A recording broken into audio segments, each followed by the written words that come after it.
Hello students. Today we are going to discuss about Euglena. Euglena क्या है? What is the scientific name of Euglena? इसमें आवास, स्वभाव और इसमें जनन. यूग्लेना का स्ट्रक्चर आप देखिए, आपने पहले भी कक्षाओं में पढ़ा होगा 11th-12th में. Euglena is known as link between plants and animals, यानी पौधे और जंतुओं के बीच की योजक कड़ी कहलाती है. पहले जब क्लासिफिकेशन की शुरुआत हुई थी तो यूग्लेना को प्लांट्स में काउंट किया गया था due to presence of chlorophyll. आप सब जानते हैं कि यूग्लेना में क्लोरोप्लास्ट पाया जाता है और क्लोरोप्लास्ट की वजह से यूग्लेना जो है वो एक तरह का ऑटोट्रोप है, स्वपोषी है. वो अपना रॉ मटेरियल से यानी कच्चे पदार्थों से स्वयं प्रकाश संश्लेषण की क्रिया करता है और अपना भोजन बनाता है. लेकिन उसके बाद ये देखा गया कि यूग्लेना में रिप्रोडक्शन जो है वो लाइक एनिमल्स होता है. यूग्लेना में लोकोमोशन पाया जाता है जो कि फ्लैजिला के द्वारा होता है. तो लोकोमोशन जो है वो एनिमल्स का एक कैरेक्टरिस्टिक है. और ये भी देखा गया कि यूग्लेना जो है जब उसको प्रकाश से हटा के अवे फ्रॉम सनलाइट दूर कर देते हैं तो उसके बाद वो जो है वो जीवों के समान व्यवहार करता है. यानी उसमें पोषण जो है वो जस्ट लाइक सेप्रोफिटिक मृतोपजीवी प्रकार का पोषण होता है और जिसमें वो डेड ऑर्गेनिक मैटर मृत कार्बनिक पदार्थों से अपना भोजन का अवशोषण करता है. तो इस तरह से इसको जो है वो link between plants and animals कहा गया है कि जब सनलाइट में होता है तो प्लांट्स की तरह बिहेवियर करता है और जब अवे फ्रॉम सनलाइट होता है तो ये एनिमल्स की तरह बिहेवियर करता है. ये डायग्राम आप देख रहे हैं. डायग्राम में यूग्लेना जिसको स्लीपर यूग्लेना जो है जिसमें ये प्रोटोजोवन है, एक कोशिकीय प्रोटोजोवन जिसको कहा गया है, एक कोशिकीय प्रोटोजोवन है ये. और इसका स्ट्रक्चर अगर आप देखेंगे इंटरनल तो इसमें देखिए protoplasmic grade of body organisation पाया जाता है जीव द्रव्य प्रकार का, क्योंकि एक कोशिका है तो कोशिका के जो कोशिकांग हैं वो सब मिलकर इसकी क्रियाओं को पूर्ण करते हैं. स्ट्रक्चर आप देखेंगे इसका बड़ा सा न्यूक्लियस इसमें सेंटर में दिया हुआ है, थोड़ा सा पीछे की तरफ करता हुआ. न्यूक्लियस के पास माइटोकॉन्ड्रिया हैं और ये ग्रीन पैचेज जो दिखाई दे रहे हैं 2000 क्लोरोप्लास्ट. स्टिग्मा इसका एक रिजर्वायर होता है जिससे एक बड़ा सा इसके अंदर जो वो है वो निकलता है. रिबन लाइक स्ट्रक्चर कह सकते हो या उसको विप लाइक स्ट्रक्चर कह सकते हो. तो वो स्ट्रक्चर जो है जो इसका फ्लैजिलम कहलाता है. फ्लैजिलम जहाँ से ओरिजिन होता है वो बेसल ग्रेन्यूल कहलाता है, आधारी कणिका, और आधारी कणिका से निकलता है इसमें. इसके पास ही आई स्पॉट इसमें पाए जाते हैं. रिजर्वायर जो है उसमें ही ये बेसल ग्रेन्यूल पाया जाता है. यूग्लेना में आप ये देख रहे हैं न्यूक्लियोलस है. उसके बाद इसमें एंडोप्लाज्मिक रेटिकुलम आप देख ही रहे हैं, गोल्गी एपरेटस इसमें पाया जाता है, कॉन्ट्रेक्टाइल वेक्यूल्स इसमें पाई जाती हैं. ये एक प्रकार का फ्रेश वाटर एनिमल होता है. यूग्लेना इसका अगर क्लासिफिकेशन आप देखेंगे तो प्रोटोजोआ जैसे मैंने आपको बताया, सार्कोमेस्टिगोफोरा, फाइटोज कहा जाता है क्योंकि इसके अंदर क्लोरोप्लास्ट पाया जाता है. इसका ऑर्डर जो है यूग्लेनोइडिया है और यूग्लेना विरिडिस इसकी स्पीशीज़ है. इसका हैबिट एंड हैबिटाट हम देखेंगे तो यूग्लेना क्लोरोफिल युक्त हरा प्रोटोजोआ जिसमें जंतुओं और पादपों के मध्य की योजकड़ी जो मैं आपको पहले बता चुकी हूँ. ये सॉलिटरी एनिमल होता है और फ्री लिविंग होता है, स्वतंत्र जीव प्रकार का होता है. ये स्वच्छ जलीय और फ्लैजिलेटेड एनिमल जिसको कहा जाता है, यानी लोकोमोशन थ्रू फ्लैजिला इसमें पाया जाता है. इसका सिर जो है गोलीय होता है, मध्य में से कुछ चौड़ा होता है और इसमें रिजर्वायर आगे की तरफ पाया जाता है जो मैं आपको पहले ही बता चुकी हूँ. इसका रिजर्वायर जो होता है उसमें एक बड़ा जो फ्लैजिलम है उसके पास एक छोटा फ्लैजिलम पाया जाता है जो लाल रंग के आई स्पॉट से जुड़ा रहता है, जो कि एक तरह का फोटोसेंसिटिव का कार्य करता है. यूग्लेना के शरीर पर स्पष्ट पतली इसके अंदर पेलिकल का कवरिंग पाई जाती है और ये पेलिकल जो है वो पतली दृढ़ और कुंडली के समान पट्टियों से बनी हुई होती है और इसके अंदर इसका जो है वो कोशिका द्रव्य होता है अमीबा की भांति। इसमें भी एक्टोप्लाज्म और एंडोप्लाज्म में डिवाइडेड रहता है इसका। इसमें बड़ी आपको बता दिया इसमें कॉन्ट्रैक्टाइल वैक्यूल्स होती हैं। इसमें न्यूक्लियोलस न्यूक्लियस में पाया जाता है। इसके अंदर क्लोरोप्लास्ट पाया जाता है जो इसमें जो है वो फोटोसिंथेसिस की क्रिया करता है। और इसमें रिप्रोडक्शन आप देखेंगे तो ये जो है वो बाइनरी फिशन, मल्टीपल फिशन और सिस्ट फॉर्मेशन यानी द्विविखंडन, बहुविखंडन और सिस्ट पुट्टिका निर्माण के द्वारा इसमें जनन पाया जाता है। अब हम देखते हैं यूग्लिना में रिप्रोडक्शन या जनन। यूग्लिना जो है उसमें जनन मोस्टली जो है उसमें मेन जो रिप्रोडक्शन की जो टाइप है that is asexual type of reproduction यानी अलैंगिक प्रकार का जनन। लैंगिक जनन इसमें ज़्यादा नहीं देखा गया है। अलैंगिक जनन जिसका मैंने आपको पहले ही जिक्र किया है तो मेनली इसमें क्या होता है कि बाइनरी फिशन होता है, मल्टीपल फिशन होता है। बाइनरी दो भागों में विभक्त होना और द्विविखंडन जिसको कहा गया है मल्टीपल फिशन यानी बहुविखंडन जिसको कहा गया है। द्विविखंडन यानी बाइनरी फिशन इसकी फेवरेबल जो कंडीशंस होती हैं उनके दौरान होता है, अनुकूल परिस्थितियों के दौरान।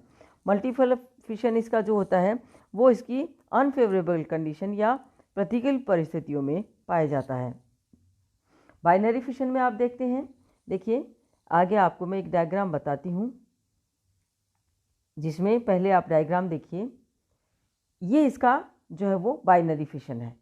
आप इसमें देख सकते हैं बाइनरी फिशन में पहले एक यूग्लिना जो है stages of longitudinal binary fission जिसमें कितनी ये एक तरह का जो होता है वो माइटोटिक टाइप ऑफ डिवीजन होता है। समसूत्री प्रकार का विभाजन इसमें पाया जाता है जिसमें पहली स्टेज आती है इंटरफेज जिसमें आप देख रहे हैं कि इसके क्रोमोसोम जो है वो एक जाल सा बन गया है उसके अंदर।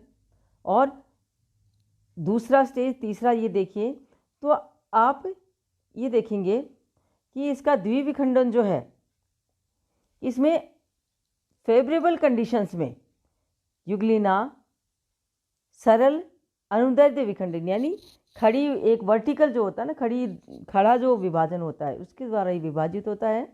और इसमें सर्वप्रथम इसका केंद्रक जो है वो मैंने आपको पहले ही बताया कि माइटोटिक डिवीजन इसमें पाया जाता है। केंद्रक दो बराबर भागों में बंट जाता है जिसमें गुणसूत्रों की संख्या समान होती है और उसके बाद इसके अंदर इसका साइटोप्लाज्मिक डिवीजन होता है। और केंद्रक विभाजन के दौरान इसकी जो न्यूक्लियर मेम्ब्रेन है वो भी डिवाइड होती है। इसमें पहला जैसे प्रोफेज में जाल सा हो जाता है उसके अंदर बन जाता है। फिर प्रोफेज के अवस्था में केंद्रक में अंदर उपस्थित समस्त केंद्रिकाएं परस्पर जुड़कर एक केंद्रीय पिंड का निर्माण करती हैं तथा प्रत्येक गुणसूत्र दो संतति गुणसूत्रों या जिसको क्रोमेटिड्स कहते हैं उसका, अब आपने माइटोटिक डिवीजन या समसूत्री विभाजन पढ़ाई है कि इंटरफेज जो होता है उसमें पहले जो होता है उसमें तैयारी होती है। प्रोफेज होता है जिसमें क्रोमेटिड्स जो होते हैं उनके पतले लंबे धागे दो में वो हो जाते हैं। और उसके बाद मेटाफेज में आप देखते हैं मेटाफेज प्लेट बनती है जिसमें वो बीच में क्रोमेटिड्स जो होते हैं वो अरेंज हो जाते हैं। एनाफेज, टीलोफेज ये जो होती हैं उनके दौरान क्या होता है कि क्रोमेटिड्स के दोनों धागे जो होते हैं धीरे धीरे अलग होते हैं, दोनों ध्रुवों पे पहुंच जाते हैं। तो यही क्रिया सारी इसमें रिपीट होती है कि प्रत्येक गुणसूत्र दो संतति गुणसूत्रों अर्थात अर्ध गुणसूत्रों में विभक्त होता है जिसको क्रोमेटिड्स कहा गया है। और मेटाफेज में युग्मित अर्ध गुणसूत्र एक अनुदैर्ध्य तल पर व्यवस्थित मेटाफेज प्लेट जो है उस पर बन जाते हैं और तर्कु का निर्माण जो होता है इसमें माइक्रोट्यूबुल्स केंद्र के अंदर अनुपस्थित रहती हैं परंतु तर्कु स्पिंडल का निर्माण नहीं करती हैं। एनाफेज अवस्था में अर्ध गुणसूत्र अलग अलग हो जाते हैं, अपने अपने ध्रुवों की तरफ चले जाते हैं और केंद्र के में अनुदैर्ध्य संकीर्णन होता है यानी एक कॉन्स्ट्रिक्शन बन जाता है बीच में से जहाँ से उसको बाइफरकेट होना है। और टीलोफेज में पूरा हो जाता है, दो केंद्रक बन जाते हैं और इसके पश्चात कोशिका द्रव्य में विभाजन होता है। साइटोकाइनेज जिसको कहा गया है साइटोप्लाज्मिक डिवीजन उसका होता है और एक खांच एक सिरे से शुरू होकर दूसरे तक पहुंच जाती है। इस तरह से दो जो होते हैं वो डॉटर यूग्लिना का है उनका फॉर्मेशन हो जाता है। अगले सिरे से कोशिकांग जैसे आशय, कोशिका ग्रसनी, कोशिका द्रव्य, कशाब आदि जो होते हैं वो बन जाते हैं। तो इस तरह से इसका जो होता है वो बाइनरी फिशन पाया जाता है। फिर आप देखेंगे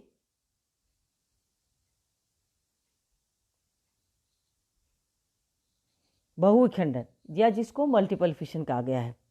मल्टीपल फिशन जो कि इसकी एडवर्स कंडीशंस होती हैं, प्रतिकूल परिस्थितियाँ जो उसके अनुसार नहीं होती हैं, तो उसमें होता है। उसमें क्या होता है कि ऐसे समय में एंसिस्टेड यानी इसका जो साइटोप्लाज्म जो होता है वो काफ़ी कुछ सिकुड़ जाता है, केंद्रक के चारों तरफ एक घेरा सा बन जाता है और इस साइज में छोटा हो जाता है, इसके चारों तरफ एक कठोर आवरण बन जाता है। ये गतिहीन हो जाता है, इसकी फ्लैजिला जो होती है वो गिर जाती है, गोलाकार होकर अत्यंत श्लेष्मिक आवरण में बंद हो जाता है। और ये जो चारों तरफ जो कवरिंग पाई जाती है इसको सिस्ट या पुटी कहते हैं, और ये क्रिया जो होता है एनसिस्टमेंट कहलाती है। इसके बाद इसके अंदर ही अंदर जो है, जैसे ही इसके अंदर गोलाकृति का बन जाता है, इसका फ्लैजिला गिर जाता है, तो उसके बाद क्या होता है कि इसका न्यूक्लियस जो है वो कई बार डिवाइड होता है, और इसके दौरान इससे 16 से लेकर 32 तक 16 to 32 डॉटर न्यूक्लियाई जो होते हैं वो बन जाते हैं, और इनके अंदर डॉटर न्यूक्लियाई में फ्लैजिला भी बन जाते हैं। और इसके बाद जो है वो जैसे ही इसकी फेवरेबल कंडीशंस आती हैं, इसका सिस्ट जो है वो टूट जाता है और ये डॉटर न्यूक्लियाई जो होते हैं वो बाहर आ जाते हैं।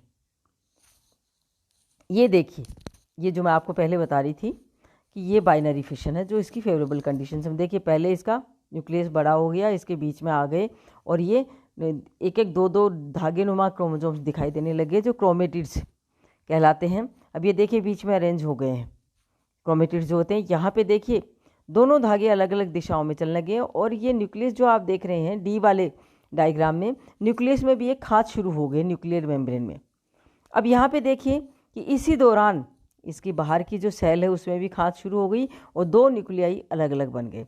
अब ये क्या होगा कि ये जो खाँच जो इसके साइटोप्लाज्म में शुरू हुई है ये पूरी हो जाएगी, दो डॉटर न्यूक्लियाई इसमें बन जाते हैं, दो डॉटर यूग्लिना बन जाते हैं।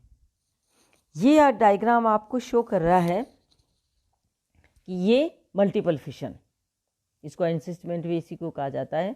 कि ये देखिए जैसे ही इसकी अनफेवरेबल कंडीशंस आती हैं, प्रतिकूल परिस्थितियाँ, यहाँ देखिए इसका जो है वो म्यूसिलेजिनस कोट जो है, क्योंकि इसका कोट जो है वो चारों तरफ इसका बन गया है यूग्लिना का, और यूग्लिना देखिए दो डॉटर न्यूक्लियाई बन गए हैं, और ये जो है वो एक कोट या सिस्ट में बंद है पूरा, साइज इसका छोटा हो गया, फ्लैजिला इसका गिर गया है। बी में देखिए आप, इसके बाद सी में देखिए आप, इस कोट के अंदर कितने सारे यूग्लिना बन गए, कितने सारे डॉटर यूग्लिना का फॉर्मेशन होता है, कितने न्यूक्लियस बन गए, और इनके फ्लैजिला घिरे हुए हैं। धीरे धीरे इनके जैसे ही कंडीशन फेवरेबल होती है इनके फ्लैजिला का फॉर्मेशन होता है, और ये सिस्ट जो है वो फूट जाता है, और ये जो होती है इसके अंदर डॉटर ये जो यूग्लिना होते हैं वो बाहर आ जाते हैं।